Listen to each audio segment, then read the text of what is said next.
됐으므로 모두 자리에서 일어나시겠습니다. 우리 기도하시며 주님께 예배로 나가겠습니다. 하나님 영이시니 예배하는 자가 영과 진리로 예배할지니라. 아멘. 전능하사 천지를 만드신 하나님 아버지를 내가 믿사오며 그 외아들 우리 주 예수 그리스도를 믿사오니 이는 성령으로 잉태하사 동정녀 마리아에게 나시고 본디오 빌라도에게 고난을 받으사 십자가에 못 박혀 죽으시고 장사한 지 사흘 만에 죽은 자 가운데서 다시 살아나시며 하늘에 오르사 전능하신 하나님 우편에 앉아 계시다가 저리로서 산자와 죽은 자를 심판하러 오시리라. 성령을 믿사오며 거룩한 공예와 성도가 서로 교통하는 것과 죄를 사하여 주시는 것과 몸이 다시 사는 것과 영원히 사는 것을 믿사옵나이다. 아멘. 자리에 앉으실까요? 예수 십자가에 흘린 피로서 그대는 씻겨 있는가? 우리 함께 찬양 드리겠습니다.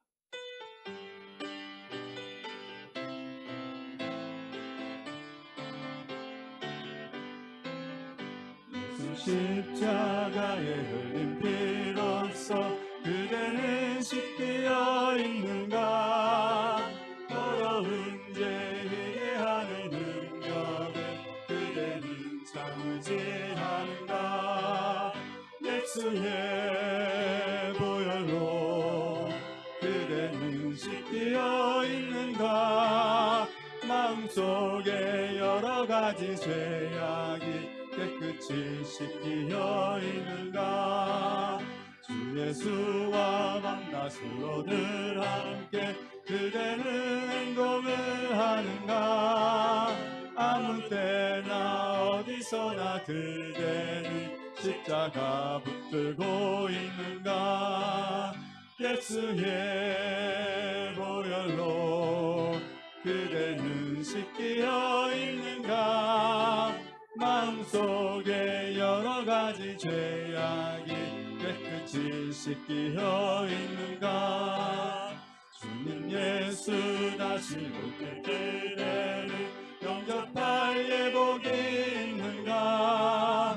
그대 몸은 거룩한 곳 천국에 들어갈 준비가 되는가?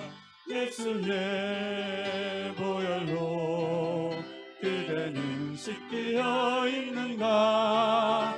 마음속에 여러 가지 죄악이 깨끗이 씻겨 있는가? 모든 죄에 더러워진 예복을 주 앞에 지금 다 벗어서 샘물같이 솟아나는 보혈로 눈보다 더 이게 씻으라. 예수의 보혈로 그대는 씻겨 있는가? 마음속에 여러 가지 죄악이 깨끗이 씻겨 있는가? 예수의 보혈로 그대는 씻겨 있는가? 마음속에 여러 가지 죄악이 깨끗이 씻겨 있는가?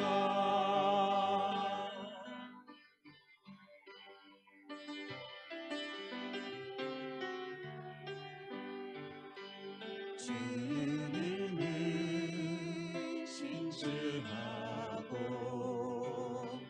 항상 거기 계시네. 주 사랑을 뭐라 할까?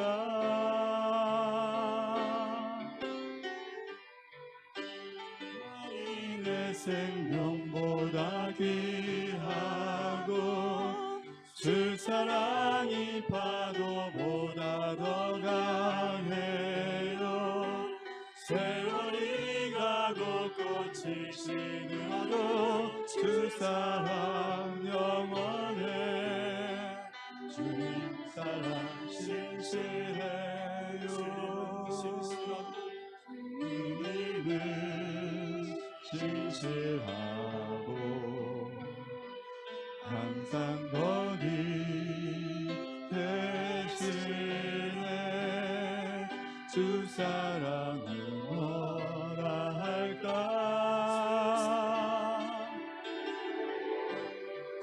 사랑이 내 생명보다 귀하고 주 사랑이 파도보다 더 강해요.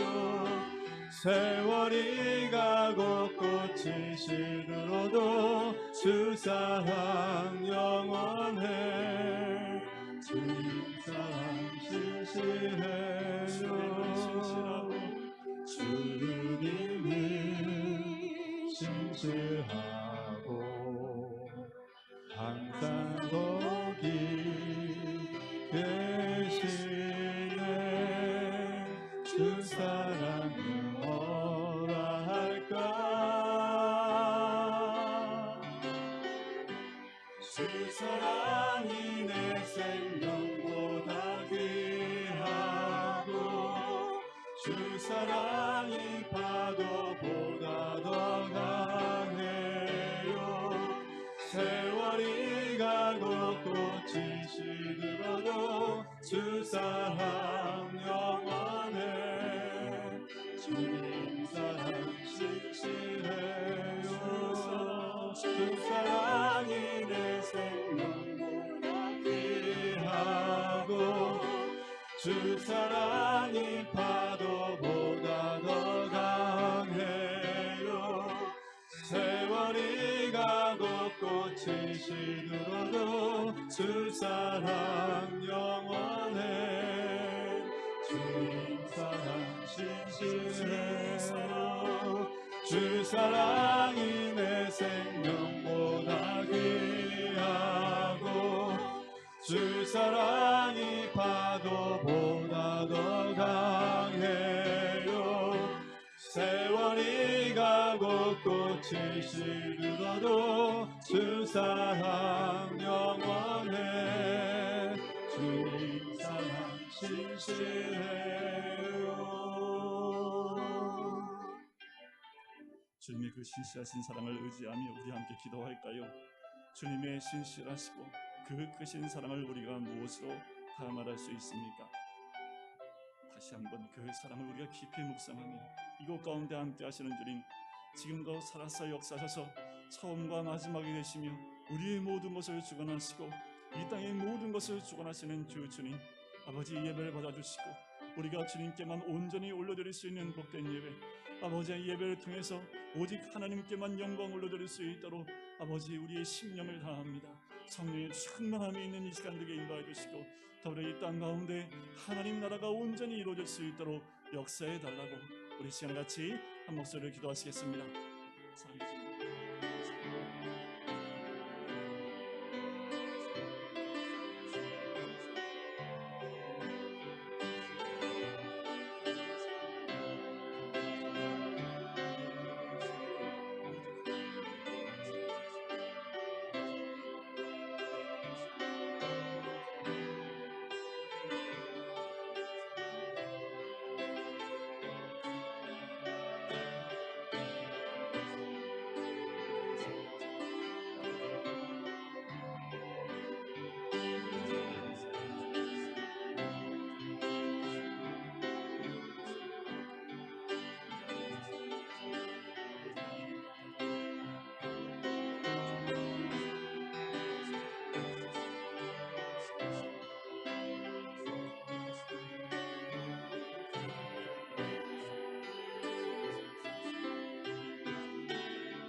사랑해 주님, 그 어느 때보다 풍성함을 경험할 수 있는 추석을 저희들에게 허락해 주심을 감사합니다.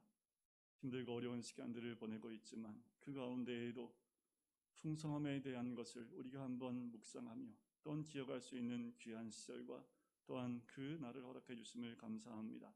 아버지 하나님, 이 세상이 변하고 모든 것이 다 변한다 할지라도 주님의 신실하심과 그 사랑이 변하지 않기에 우리가 또 예배를 통해서 하나님께 영광 올려드릴 뿐만 아니라 주님의 그 끝없는 사랑을 다시 한번 깊이 묵상하며 이 시간 주님 만나길 간절히 소원합니다. 우리가 말씀 앞에 섭니다. 하나님, 그 말씀을 받을 때에 주님의 음성으로 듣게 인도해 주시고 또한 순종하여 나아갈 때 하나님 우리를 통해서 이 땅 가운데 주의 나라가 세워지고 또는 하나님 나라가 온전히 확장되어지는 귀한 은혜를 누릴 수 있도록 축복하시고 인도하여 주시길 간절히 소원합니다.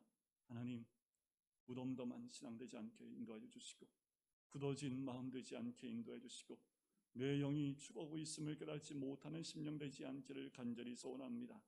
늘 주님과 함께 호흡하지 않으면, 말씀 안에서 호흡하지 않으면 우리의 영은 또 죽어가고 또 시들어가는 것을 고백하오니 하나님 이 예배를 통해서 다시 한번 우리가 호흡하며 하나님의 영광으로 그 거룩함으로 채워지는 복된 예배 시간이 될 수 있기를 간절히 소원합니다.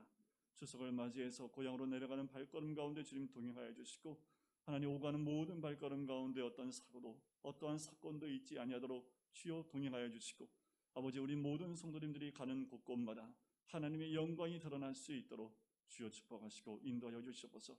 특별히 나라 민족을 불쌍히 여겨주시고 아버지 하나님 추석을 맞이하지만 코로나로 인해서 아버지 하나님 부모님을 만나뵙기도 걱정과 근심 가운데 있는 너무나 많은 이 땅이 되었습니다.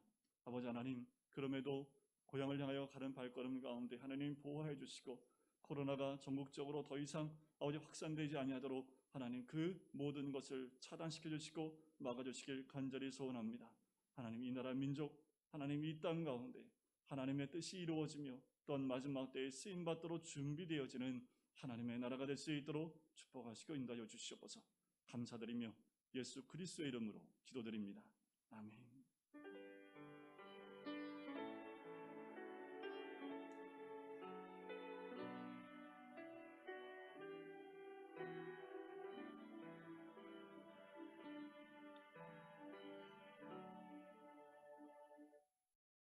네, 추석 연휴 시작하는 주일 예배에 일부에 나오신 우리 성도님들을 주의 이름으로 축복하고 사랑 환영합니다. 서로 한번 눈 인사 하실까요?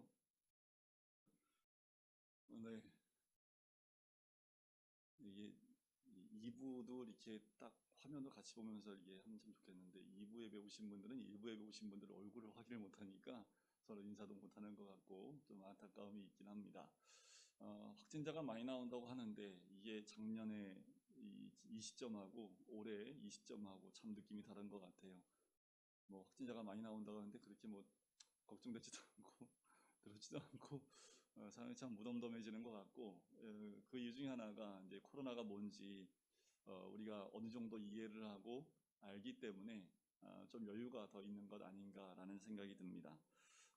아직 4단계가 10월 3일까지 진행이 돼서 교회 예배 인원은 10%까지만 예배를 드릴 수 있습니다.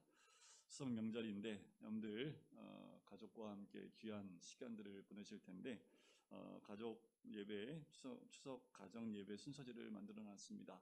여러분들 필요한 수만큼 가져가셔도 되고요. 이 안에 설교 내용까지 다 들어가 있으니까 가족들이 함께 모여서 주일날 함께 예배드리는 시간과 또 믿음의 간증이 있는 복된 시간이 되었으면 좋겠습니다.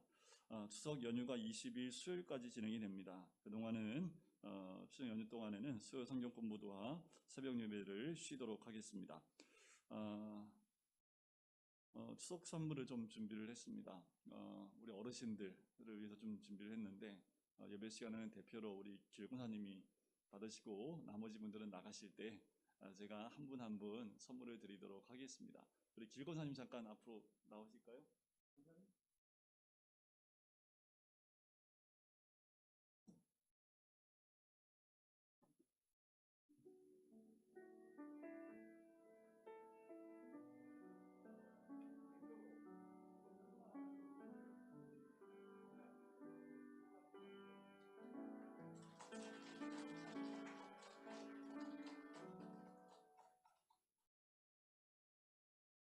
네, 이렇게 명절 때만 뭐 이렇게 뭐래도 교회에서 선물을 좀 드려야 될 것 같아서 좀 준비를 했습니다.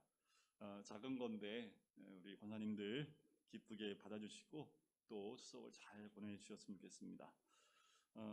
여러분들 또 이번 돌아오는 목요일은 성도시찰의 모임이 있고요. 한 가지는 우리 김동훈 청년이 수술하고 지금 입원한 상태에 있습니다.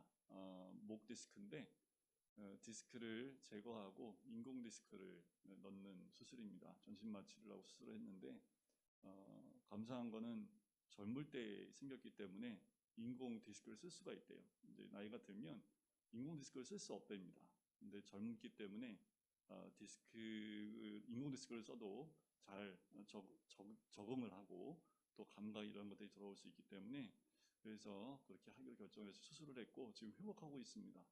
아마 젊어서 잘 회복할 것이고 근데 이제 순차적으로 또 회복이 된대요. 그래서 계속해서 여러분들 기도해 주시고 특별히 우리 입원해 계신 세 분의 권사님 저기만 되면 한 번씩 찾아뵀었는데 거의 2년 동안 찾아뵙지 못했어요. 코로나 때문에 가족들도 찾아뵙기 어려운 시간이어서 여러분들 함께 기도해 주시고 우리 권사님들 여러분들이 늘 기억하시고 함께 기도해 주시고 또 멀리 계시는 김근자 권사님도 늘 꼭 기억해 주시고 함께 기도해 주셨으면 좋겠습니다.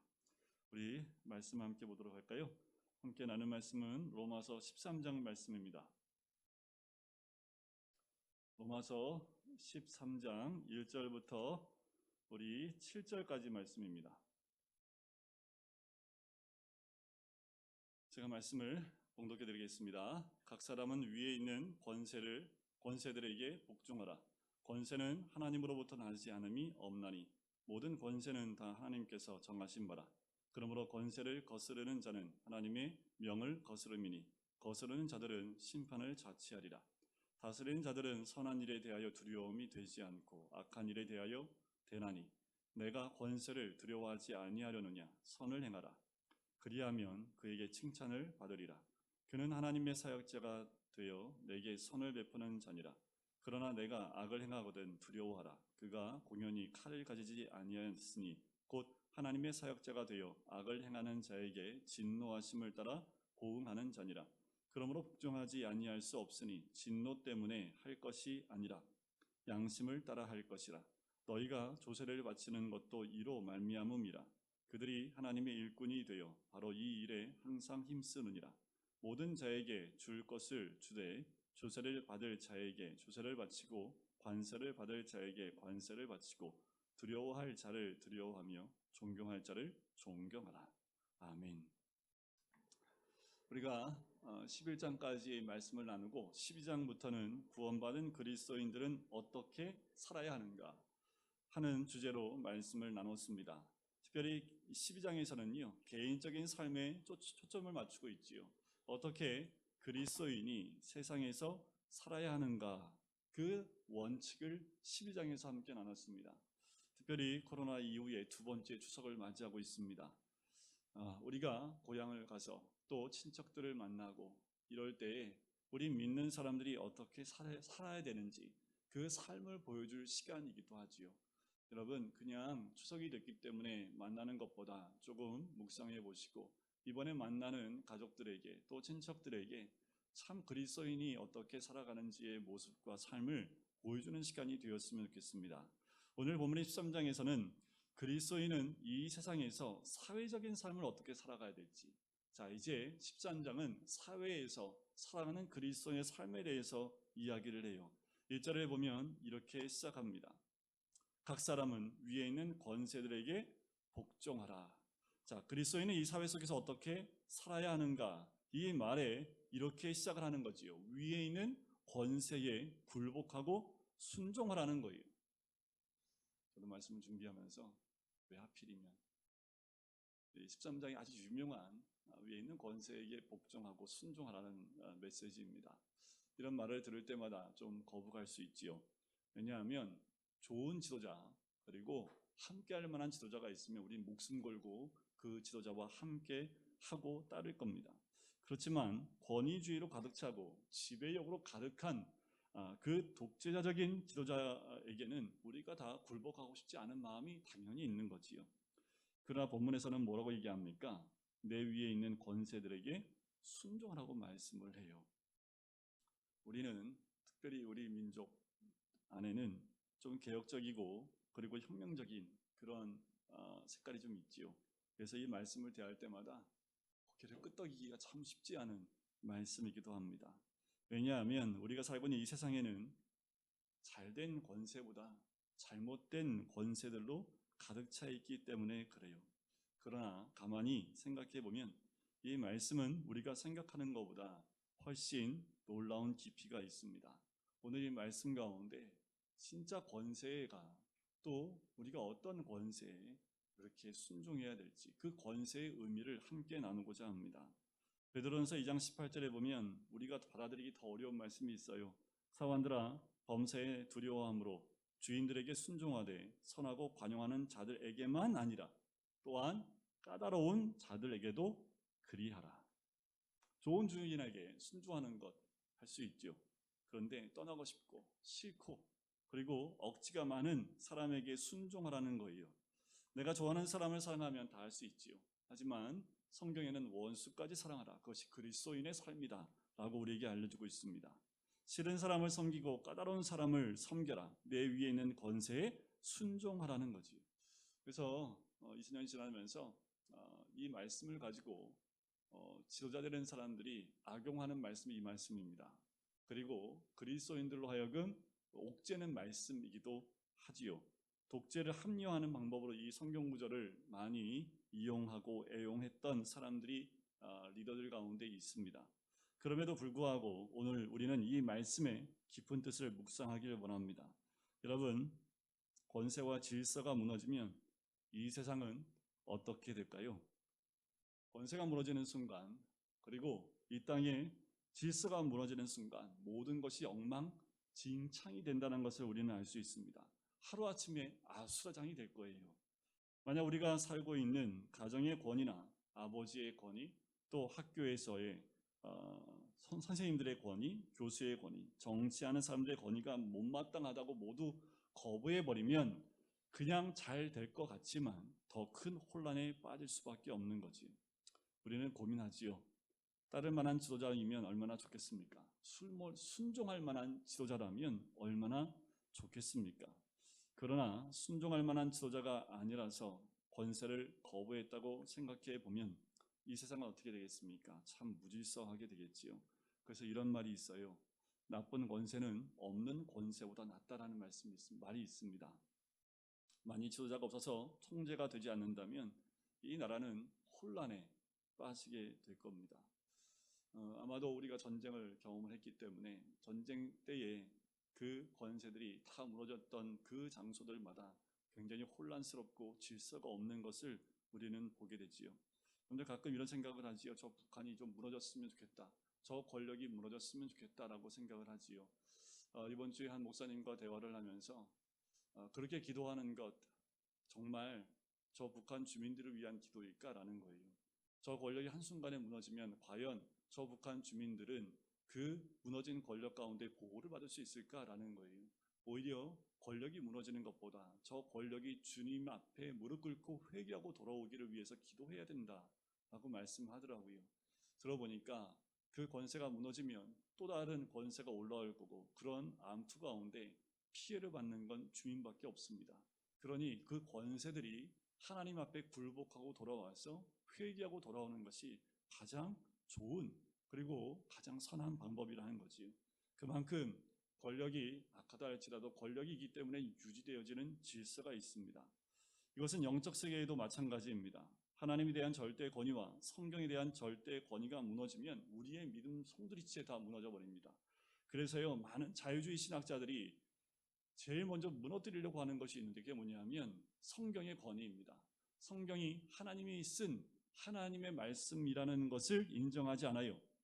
이스라엘 역사책에 불과하다고 또 사람들이 편집한 책에 불과하다고 말씀에는 오류도 많다라고 이렇게 얘기해서 성경의 권위를 땅에 떨어뜨려 버립니다. 이 성경의 권위가 땅에 떨어뜨려지게 되어지면 모든 게 잘 될까요? 그렇지 않습니다. 더 혼란스럽게 되어지는 거지요. 자유주의자들이 성경을 인간이 편집한 한 권의 책이라고 주장하면 할수록 사람들은 더 도덕성이 더 뛰어나게 될까요? 그렇지 않습니다. 이 땅 가운데 인간이 세운 유토피아가 생겨나게 되면 더 사람들이 양심적이 되고 도덕성이 있게 되어지고 더 풍성한 삶을 누릴 것 같지만 절대로 그렇지 않다라는 겁니다. 오히려 성경의 거리가 높아지고 하나님이 높아지면 높아질수록 세상은 편해지고 사회는 안정되게 되어 있습니다. 왜냐하면 하나님이 최종의 권위자이시기 때문에 그래요. 하나님 자체가 권위입니다. 하나님은 세상을 만드시고 우주를 만드실 때 질서와 권위를 가지고 세상을 창조하셨습니다. 여러분들 단적인 예로 자연과학을 한번 보시면 알 수 있습니다. 우주의 흐름과 그 모든 것, 100년, 200년, 1000년이 지나도록 우리는 한 번도 행성과 행성이 부딪히고 또 질서가 엉켜져서 파괴되어졌다는 소식을 들은 적이 거의 없어요. 아니요, 한 번도 없습니다. 우주계에 사고가 있었다는 것이 없어요. 그 모든 것들이 하나님 만드신 질서대로 움직이고 있기 때문에 그렇습니다. 하나님 만들어 놓으신 질서대로 움직이기 때문에 그 질서대로 이 우주가 움직여가고 있다는 거지요. 최종 권위를 가지신 하나님이 이 세계와 우주를 다스리고 있기 때문에 그렇습니다. 그런데 자연계만 그럴까요? 인간계도 마찬가지입니다. 인간계에도 질서를 주셨고요. 질서와 권세를 가지고 세상을 살도록 만들어 주셨습니다. 하나님은 가정에 남자를 권세자로 주셨지요. 모든 영역에서 이 질서와 권세의 원칙을 주셨습니다. 자연계는 지금까지 그 법칙에 따라가고 있어요. 그런데 인간만 이 법칙에서 벗어나 버렸습니다. 죄를 통해서 이 법칙과 권세가 무시되어져 버렸다는 거지요. 그래서 일단 이 인간계 안에 우리들 삶 가운데 무엇이 들어왔습니까? 전쟁, 죽음, 싸움, 시기, 미움, 질투, 아수라장이 되어버린 거지요. 하나님이 만드신 그 질서를 우리 인간이 무너뜨리게 되면 당연히 올 수밖에 없는 그런 일들이 벌어지게 되는 거지요. 세상은 큰 혼란에 빠질 수밖에 없지요. 여러분들 지금처럼 민주화된 상황 가운데서 이 말씀을 받을 때 우리도 쉽지 않았을 텐데, 여러분들 이 말씀이 선포될 때는 언제인지 아세요? 이때가 우상 숭배를 하고 있는 로마의 권력 밑에 있을 때 사도 바울이 이 말씀을 선포했다라는 겁니다. 여러분들 지금 이 세상 가운데 자유가 있고 믿음을 자유롭게 우리가 가질 수 있는 이 세상 가운데에도 이 말씀을 받을 때 좀 마음이 좀 힘든데, 그때 당시에 로마의 권력 가운데 수없이 많은 그리스도인이 순교를 당하고 있는 그때에 이 사도 바울이 이런 말씀을 했다면 여러분들 어떻게 느끼시겠습니까? 어떻게 사도 바울이 이런 말씀을 전할 수 있었을까요? 사도 바울 자체도 로마로 인해서 죽음이라는 그 근처까지 갔던 사람입니다. 그럼에도 불구하고 너희는 각 사람 위에 있는 권세에 순종하라고 이야기하고 있는 거예요. 이것이 세상을 행복한 하나님 나라로 만드는 비결이기 때문에 그렇습니다. 교회의 머리가 누굽니까? 예수 그리스도이십니다. 가정에는요, 남편을, 아버지를 그 가정의 머리로 주셨지요. 남편이 존경받을 만하기 때문에 세웠을까요? 아니라는 거 아시죠? 저도 남편이고 아버지인데, 아니라는 거 아시죠? 그냥 남편이고 아버지이기 때문에 하나님이 권위를 주신 겁니다. 그럼 어떻게 해요? 그 권세와 권위를 인정하는 거지요. 여러분들 이러셔야 됩니다. 아내분들은 남편이 영적 지도자로 세워질 수 있도록 여러분들 기도하시고 그렇게 세우셔야 합니다. 또 우리 자녀들 가운데에도 우리 아들들을 그렇게 세우도록 노력하셔야 돼요. 그때 우리의 가정이 바로 서게 되고 교회도 바로 서게 됩니다. 남자들은 그 권위가 무너지게 되면 모든 것이 다 무너지게 되지요. 그래서 여러분들 우리 남성들은요, 교회에서도 교회 지도자가 돼서요, 주님을 정말 바르게 섬길 수 있는 영적 지도자로서의 역할을 할 수 있도록 우리가 믿음 가운데 서 있어야 합니다. 하나님은 남자를 가정의 영적 권세자로 주셨지요. 학교에서는요, 선생님을요, 또 교수를요. 그런데 학교에서 교수가 권세가 없으면 학교가 안 되겠지요. 대통령도 마찬가지입니다. 하나님 법칙이지요. 권세자를 세워주고 존경하라. 권세자를 섬겨라. 이것이 오늘 이 세상을 변화시키는 하나님의 방법입니다.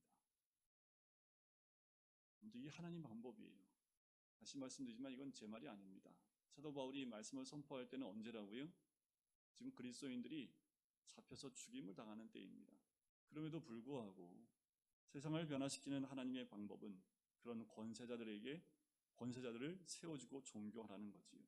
왜 우리는 각 사람 위에 있는 권세를 인정하고 순종해야 됩니까? 이유는 딱 한 가지입니다. 그 사람들이 잘나서요? 그 사람들이 무서운 권세와 권력과 힘을 가지고 있기 때문에요? 아니에요. 그 권세는 하나님으로부터 왔기 때문입니다. 우리가 그 권세를 잘못 사용한 책임이 있기는 하지만 권세 자체는 하나님이 주신 겁니다. 조직과 나라에 책임자를 주셨습니다. 오늘 성경은 그것이 하나님으로부터 왔다고 말을 해요. 왜냐하면 최종 권세자는 하나님이기 때문입니다. 하나님이 이 권세를 가지고 세상을 통치하시고 다스리고 계세요. 하나님의 섭리 가운데 다스리고 있다라는 거예요. 하나님은 이 질서가 무너지기를 원하지 않으십니다. 권세는 하나님이 정하셨지요. 가정에서 남편에게 다스리는 권세를 주셨고요. 목회자에게는 목회를 하도록 권세를 주셨습니다. 그건 직장도 그리고 학교도 마찬가지입니다. 그런데 죄인인 인간은 우리 위에 누군가 있는 것을 별로 좋아하지 않아요. 이런 생각을 해봅니다. 교회가 정말 아름다운 교회가 된다면 어떤 게 아름다운 교회고 정말 주님이 기뻐하시는 교회일까요?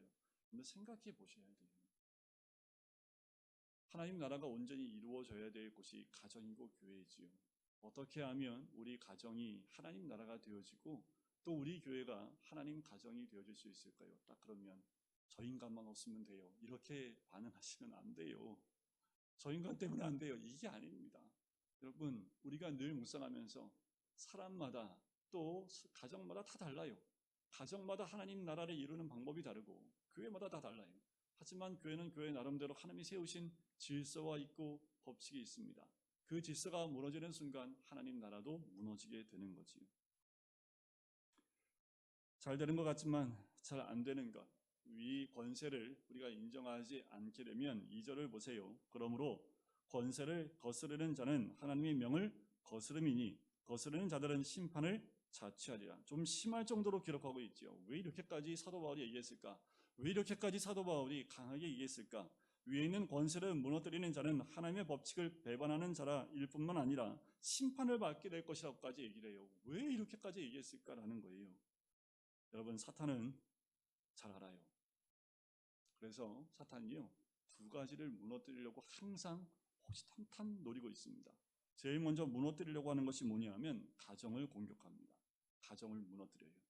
여러분, 최근에 계속해서 가정법을 바꾸려고 하는 여성가족위원회의 그런 시도가 있습니다. 이건 가정을 무너뜨리려고 하는 어둠의 영의 술법입니다. 이거는 지금만 있었던 거 아닙니다. 가정의 권위를 없애버리는 거예요. 아버지의 권위의 자리를 없애버려요. 그러면 가정이 잘 될까요? 절대로 잘 이루어질 수 없습니다. 자녀들이 아버지가 없으면 애들이 더 잘 자랄까요? 절대로 그렇지 않습니다. 엮이는 가정이 있을 수 있어요. 하지만 보편적인 가정은 아버지의 권위가 세워져야 그 자녀들이 믿음 가운데 성장할 수 있을 뿐만 아니라 진정한 가정의 그 위치가 세워질 수 있는 거지. 그래서 사단은 제일 먼저 가정을 무너뜨리려고 합니다. 근데 부부 생활이 부부가 좋으셔야 되고 또 그 가운데 자라나는 자녀들도 그 부모를 보면서 아버지의 위치와 아버지의 권위를 인정할 때 이 아이들이 이 땅 가운데서 정말 잘 자랄 수 있는 거지. 마귀는 어떤 방법이든지 우리 가정을 파괴하려고 합니다. 두 번째는 교회를 파괴하려고 하지요. 이 시도는 시대만 바뀔 뿐이지 다양한 방법으로 시도되고 있고 지금은 조금씩 교회를 무너뜨리려고 합니다. 과거에는 이렇게 무너뜨렸어요. 목사를 죽이면 교회가 없어지겠지 하고 좀 많은 강압적인 그리고 살인을 통해서 교회를 핍박을 했습니다. 근데 해봤더니 안 돼요. 그럴수록 교회가 더 부흥이 돼요. 참 놀라운 건 뭐냐면 순교가 있는 곳에 더 큰 부흥이 임했습니다.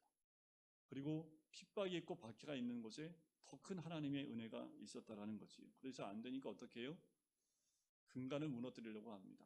그래서 평등법이나 이런 것들 통해서 조금씩 교회를 옥죄어오고 죄가 죄임을 말하지 못하게 하고 그리고 죄가 이게 반드시 죄가 맞는데 사회에서는 그게 죄가 아님을 이야기하게끔 만들어요. 간통죄가 사라졌지요. 죄라는 것이 분명한데 죄라는 것을 죄라고 말하지 못하게끔 바꿔버린다라는 거예요. 마귀는 권세를 깎아내리려 하는 거지요. 권세만 무너뜨리면 마귀 세상이 되기 때문에 그래서 교회는요, 목회자의 권위가 무너지면 다 무너집니다. 그것은 하나님이 세우신 질서이기 때문에 목회자의 권위가 무너지면 에이 또 다른 목회자 세우면 되지. 아니요. 한 번 무너진 그 목회자의 권위는 사람이 맡긴다고 다시 세워지는 것 아닙니다. 그것은 우리 각자의 마음 가운데 세워져 있는 하나님이 세우신 그 권위인데 우리의 마음에 그것이 무너지게 되면 그 대상에 맡긴다고 세워지는 것 아니지요. 마귀는 그것을 너무나 잘 알고 있습니다. 영적 권위, 의로운 권위가 있는 사회에는 마귀가 들어오지 못해요. 그런데 이 질서가 있는 곳엔 무질서가 들어올 수 없는 것과 마찬가지입니다. 그래서 DP라는 그 드라마로 인해서 군 생활에 대한 부분들을 다시 한번 이슈가 되기도 하지요. 그런데 더 안타까운 건 뭔지 아세요? 저도 군 생활하면서 맞으면서 군 생활했지만 그 가운데 한 가지 인정하는 거 있습니다. 위계 질서입니다. 이 위계 질서, 위의 명령에 밑에는 순종해야 되고 복종을 해야 합니다. 그런데 이게 무너지게 되면 군대는 더 이상 군대일 수 없습니다. 여러분들 총알이 빗발치는데 진격 앞으로 하는데 누가 진격 앞으로 하겠습니까? 바로 총 맞아 죽는데 분대장이 진격 앞으로 한다고 난 싫어하고 뒤로 도망가 버리면 그게 군대입니까? 그런데 그 위계 질서가 지금 다 무너져 가고 있죠. 참 안타까운 현실입니다. 권위가 주어진 자는 그 권위를 잘못 사용해서 문제가 되지만 밑에 있는 일반 병사들은 그 권위를 인정해주지 않기 때문에 더 큰 문제가 되는 거지요. 여러분들 어떤 정부가 있다고 가정해 보세요. 국민을 잘 다스리지 못하고요. 독재하고 타락하고 정권을 유지하는 수단으로 권력을 과도하게 남용을 했습니다. 백성들이 못마땅해서 바꿔버려요. 아까도 말씀드렸지만 대상을 바뀐다고 해서 백성들의 마음 가운데 그 권위가 세워지는 것 아닙니다. 한번 무너진 권위는 다시 세우기가 참 어려운 거예요. 잘 될 수가 없다라는 거지요. 왜요? 그 후유증이 굉장히 심각하기 때문에 그렇습니다. 지금 우리나라 사회가 이 10년 동안, 아니요, 10몇 년 동안 이 과정들을 겪고 있기 때문에 백성들마다 상처가 참 많아요. 탄핵이라는 것으로 합리적으로 한 것 같은데 그 권위가 한번 무너지게 되어지면 또 다른 권위가 세워질 때 인정하기 어려워진다라는 겁니다. 그러니까 또 다시 문제가 생길 수밖에 없는 거예요. 그러다 보니까 어쩌면 목소리 큰 사람이 이기는 사회가 되어져 버리고 데모하면 모든 것이 되는 사회가 되어져 버리고 고발 천국이 되어져 버리는 거지요. 권세가 무너지는 겁니다. 인권이 너무 중요시되면요 다 무너집니다. 인권은 권위 아래에서 보호돼야 되는데 그 권위가 다 깨어지고 부서지는 인권은 더 이상 인권으로서의 역할을 감당할 수 없지요. 학교에서 선생님들이 권위가 흔들리고 있습니다. 그러니까 교육이 안 되지요. 아버지의 권위가 무너지면 훈육이 안 됩니다. 목회자의 권위가 무너진 곳에서는 목회가 되지 않아요. 성경은 우리의 권위자가 누구든지 간에 그 권위 자체를 존경하라고 하는 거예요.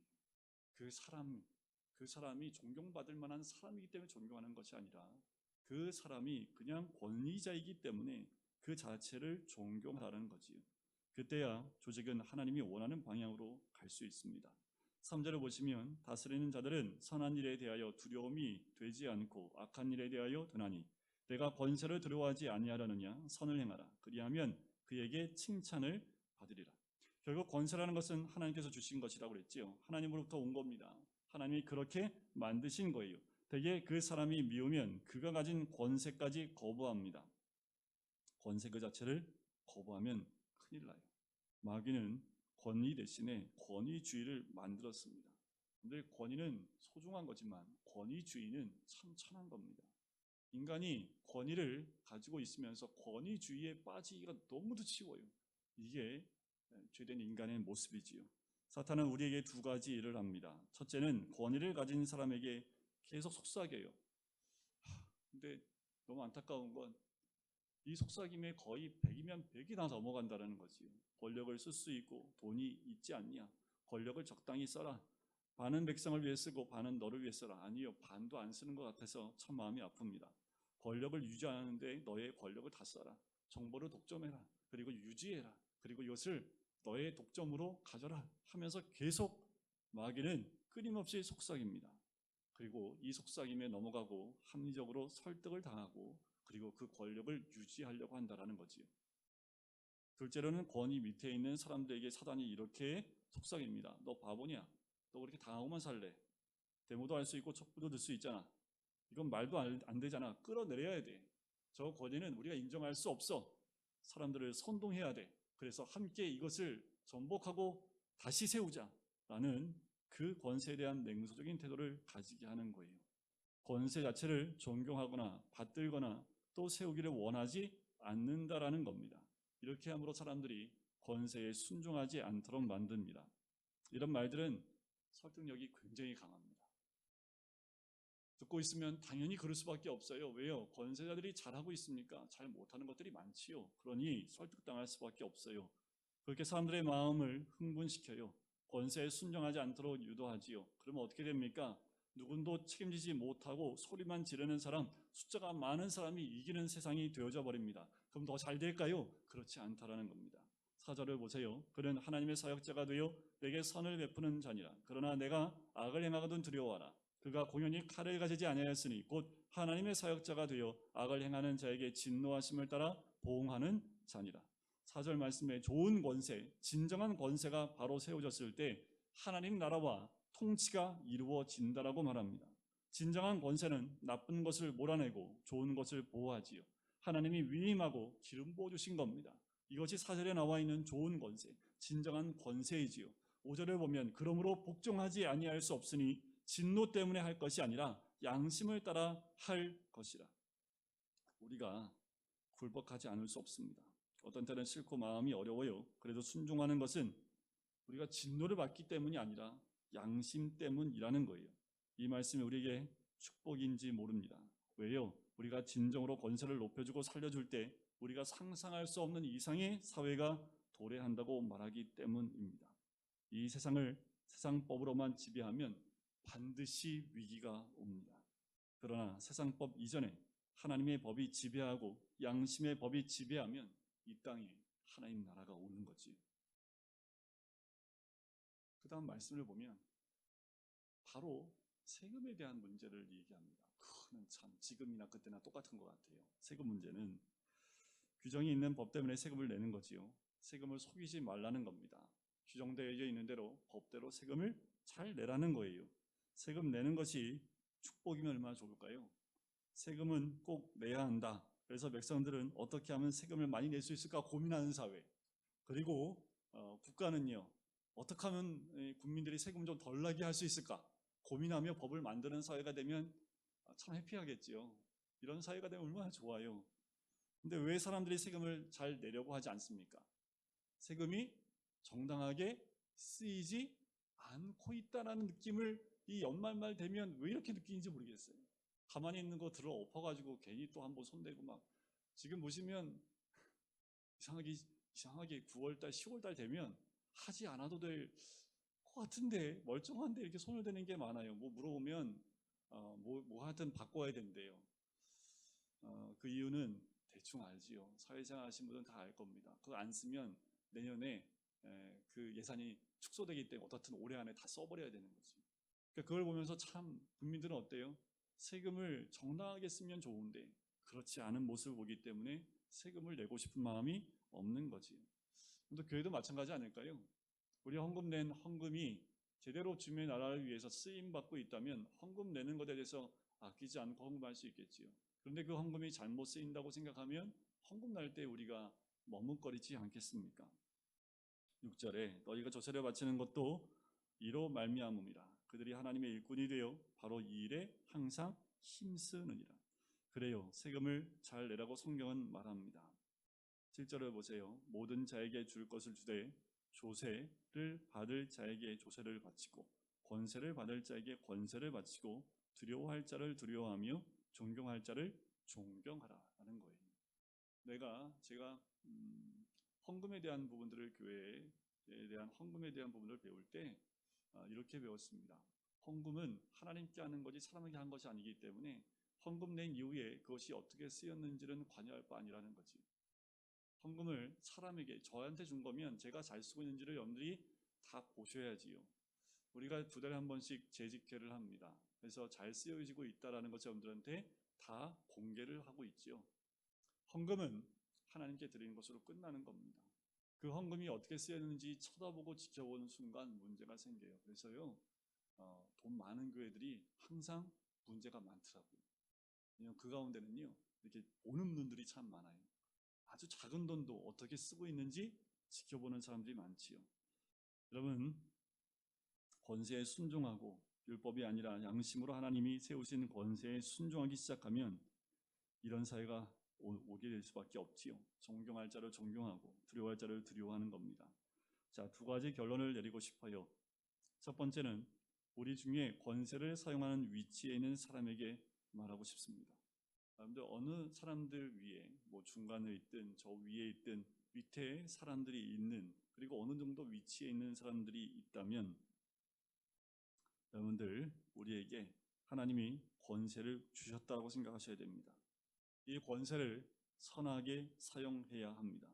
권위를 잘못 사용하면 사람들이 다 떠나요. 하나님은 오늘 우리에게 권세를 맡겨주셨습니다. 아버지에게 권세를 맡겼다면 아버지는 그 권세를 가지고 자녀들과 가정을 잘 다스려야 합니다. 이 세상은 권세를 잘못 쓰면 지옥이 돼버리는 거지. 그 권세를 잘못 사용했기 때문에 그래요. 우리가 겸하고 있는 부분도 있지요. 그 권세를 가지고 하지 말아야 될 일들을 해나가고 있으면 그 고통은 고스란히 모든 국민들이 다 받을 수밖에 없는 겁니다. 회사가 그렇고요. 학교가 그렇게 되는 거지요. 지배하는 권세가 아니에요. 권세는 섬기는 권세가 되어야 합니다. 소유하는 권세가 아니라 나누는 권세가 되어야 합니다. 이것이 권세를 잘 사용하는 거지요. 권세를 가지고 남을 통제하고 지배하는 것에 사용하면 안 된다라는 거예요. 발을 씻겨주고 그 사람 앞에 머리를 숙이는 권세야 이 세상을 변화시킬 수 있는 권세입니다. 바로 예수님이 이 땅 가운데 오셔서 우리에게 보여주신 섬김의 권세이지요. 권세는요, 몸으로 희생하는 겁니다. 시간을 드리고 몸도 드리고, 그리고 우리가 삶 가운데 할 수 있는 모든 것을 하는 것, 진정한 권세이지요. 미국 대통령 가운데 지금도 존경을 받는 한 분이 계십니다. 지금도 살아계시지요. 만 96세세요. 보니까 대통령 39대 미국 대통령인데 지미 카터입니다. 지금도 굉장히 활발하게 활동하고 있고, 더 놀라운 건 뭔지 아세요? 지금도 주일학교 교사를 하고 있습니다. 에이, 목사님, 뭐 대통령이 했으니까 교사로 세우지, 그 연세 어떻게 교사로 세우는? 아니요. 정말 하나님 주신 그 권세와 그 힘을 가지고 이분이 할 수 있는 동안, 이분이 대통령을 딱 내려오는 그 순간에 바로 고향에 있는 그 교회로 가서 아이들을 섬기는 주일학교 교사로 지금까지 계속 섬기고 있다라는 거예요. 권세는 이런 거지. 참 이 지미 카터를 보면서 드러나지 않는 모습은 모르겠어요. 하지만 우리나라에도 참 이런 모습이 있는 그런 권세자들이 있으면 참 좋겠다. 진정한 권세로 섬길 수 있고 사람들한테 영향을 줄 수 있는 권세자가 세워지기를 참 우리가 기도해야 되겠다라는 생각이 듭니다. 두 번째는요, 남의 밑에 있는 분들에게 주시는 말씀입니다. 못마땅해요? 불편해요? 따르고 싶지 않으세요? 하지만 따라야 되는 것이 성경의 말씀입니다. 위에 계신 분을 비판하고 흠집내는 것보다 너를 박해하는 자를 저주하지 말고 축복하라는 그 말씀처럼 순종해야 된다라는 거지. 비록 싫더라도 따라가야 됩니다. 정말 순종하면 상대방은 변화되게 마련이지요. 이것을 믿으셔야 합니다. 하나님의 역사하심을 믿으셔야 됩니다. 하나님이 변화시킬 것을 믿고 따라가야 된다라는 거지. 여러분들, 이 말씀의 결론입니다. 권세가 있습니까? 잘 사용하십시오. 권세 밑에 계십니까? 순종하십시오. 이것이 하나님 나라를 만드는 하나님 방법입니다. 우리가 사회 가운데 그리스도인으로 우리의 삶 가운데 있는 권위자들을 또한 존중하고 순종하면서 또 내 밑에 있는 분들에게 잘해드리는 것, 그리고 말씀대로 잘 섬겨드리는 것이 우리가 이 말씀 가운데서 배워야 될, 또 하나님 나라를 세워야 될 주님의 음성인 줄 믿습니다. 우리 시간 같이 기도하실까요? 함께 기도하실 텐데, 하나님, 우리 안에 진정한 하나님 나라를 이룰 수 있도록 주님이 주시는 권위에, 권세에 우리 아이들부터 또는 우리부터 그 모습이 회복되어질 때에 이 땅 가운데 진정한 하나님의 나라가 세워지게 될 줄 믿습니다. 하나님, 우리의 가정에 주의 권위가 세워지게 인도해 주시고, 우리 교회 안에 하나님의 권세가 세워지게 인도해 주시고, 또 이 사회 가운데 하나님의 권세가 세워짐으로 권세를 가지고 있는 자들이나 그 밑에 있는 자들이나 하나님 말씀 또 하나님을 두려워하여 하나님의 권세 가운데 머리 숙일 수 있는 우리 모두가 될 수 있도록 인도해 달라고 우리 시간에 같이 기도하시겠습니다.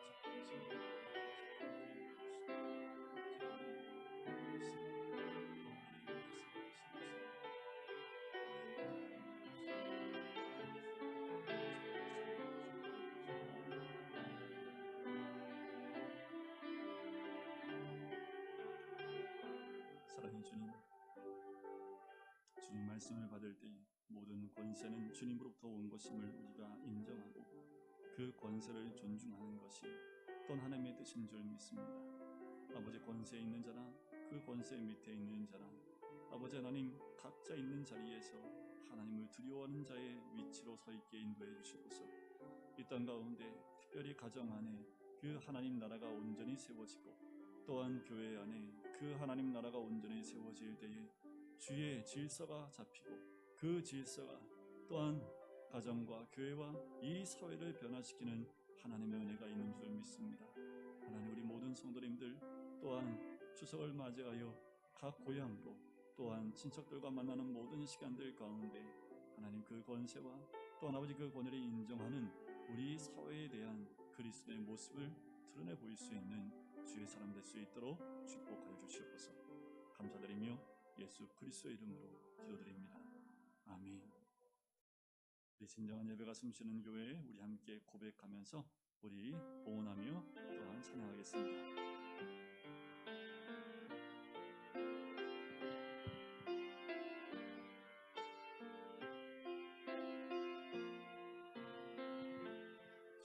진정한 예배가 숨쉬는 교회, 주님이 주인 되시는 교회, 믿음의 기도가 쌓이는 교회, 최고의 찬양을 드리는 교회, 말씀이 살아 움직이는 교회, 성도의 사랑이 넘치는 교회, 섬김과 헌신이 기쁨이 되어 열매 맺는 아름다운 교회,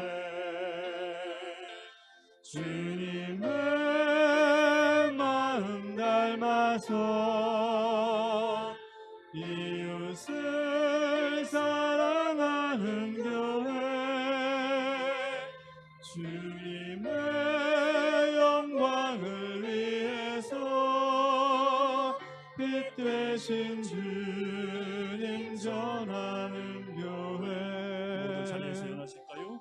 사랑의 불꽃이 활짝 피어나 날마다 사랑에 빠지는 교회, 주께서 사랑하는 우리 교회가 이런 교회 되게 하소서. 기도하시겠습니다. 사랑의 주님, 귀한 예물을 주님께 올려드립니다. 이 예물들, 아버지 하나님께 드려진 이 예물들이 주의 나라 위에 귀하게 쓰이는 복된 예물 될 수 있기를 간절히 소원합니다. 아버지 하나님, 우리의 삶을 드리며 또한 우리의 몸을 드리며 시간을 드린 우리의 모든 성도님 한 분 한 분, 주님 안에서 온전한 기쁨과 또한 하나님의 놀라운 은혜를 누리며 살아가는 우리 모든 성도님 될 수 있도록 축복하여 주시옵소서. 이제는 예수 그리스도의 은혜와 하나님 아버지의 사랑하심과 성령의 교통하심이 권세에 순종하는 하나님의 크신 그 은혜를 누리기를 소원하는 우리 모든 성도님들 머리 위에, 가정 위에, 사업터 위에, 환우들 머리 위에 이제부터 영원까지 함께 하시기를 간절히 축원하옵나이다. 아멘.